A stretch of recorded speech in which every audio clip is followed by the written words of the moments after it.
नमस्कार भावांनो, कसं काय? बरं आहे का? आपलं तर आज बरं नाही, ठीक आहे. कारण की आज एनर्जीच नाही.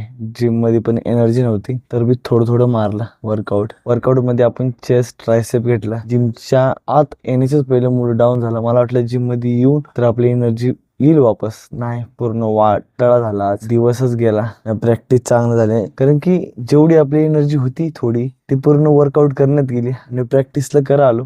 काय करा, आजकाल जरा दिवस वाईट चालल्यात, ते पण स्वतःमुळेच वाईट चालल्यात. प्रयत्न करतो स्वतःला सुधारायचा, सुधारतच नाही. परत परत त्याच खड्ड्यात उतरतोय. खड्ड्यातून एक ना दिवस वरी निघणार आहोत. ठीक आहे भावना, आजचा व्हिडिओ बरोबर नाही झाला तर आपला एपिसोड आहे 268 वा. काय बोलू, काही समजा नाही गेले. पूर्ण मूड खराब आहे. कधी चांगला कधी वाईट असतो. ठीक आहे, चला मग उद्या भेटायचा प्रयत्न करू.